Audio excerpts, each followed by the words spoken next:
News contributor and Washington Examiner chief political correspondent. Hey, Byron, great to have you on this. Happy holidays to you.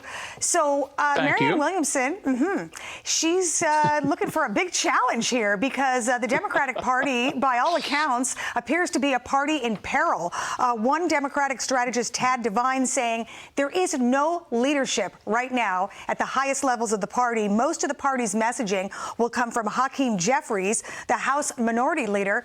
But isn't Kamala Harris supposed to be the head of the Democratic Party? Who is it? Well, there isn't one. And this is really not specifically the fault of the Democratic Party. If a political party does not control the White House or the House or the Senate, then they don't have a leader.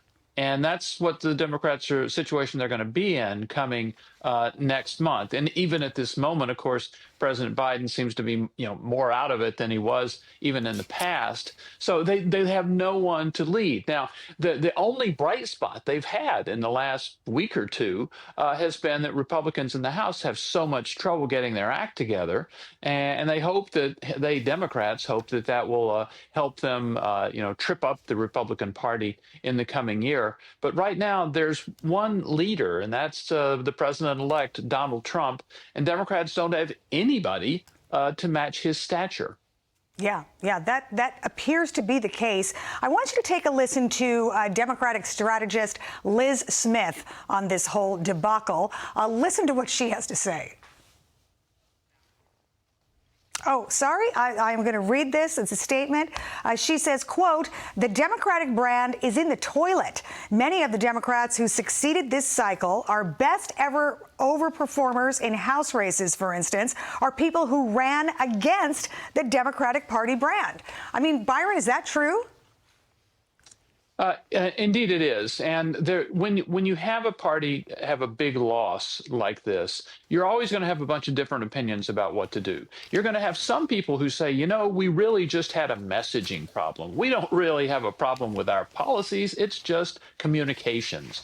And then in this case, you're going to have some Democrats say, we went too far to the left. We just went too far to the left. And other Democrats say, no, we need to go farther to the left. I think Marianne Williamson may want to do that. So they have to have this debate.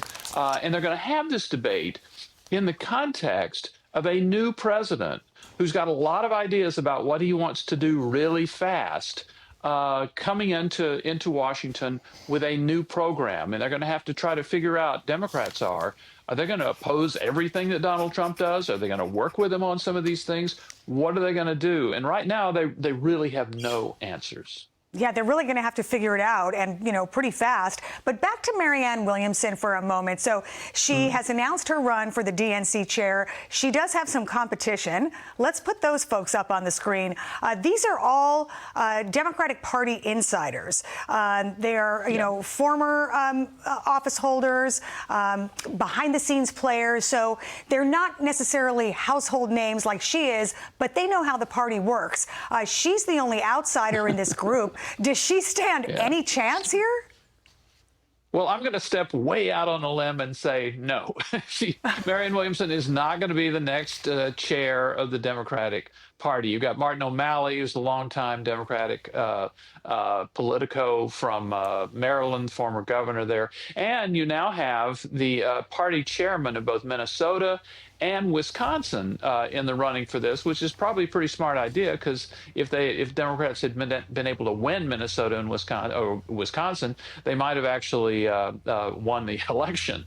So you're going to have a contest for the February 1st election for the DNC chair. You're going to have a contest among people who've actually had some background in the party and people who've actually held positions in the party. Yeah. All right. Well, Byron York, thank you so much for your insights today. Happy holidays to you, and we'll see you soon.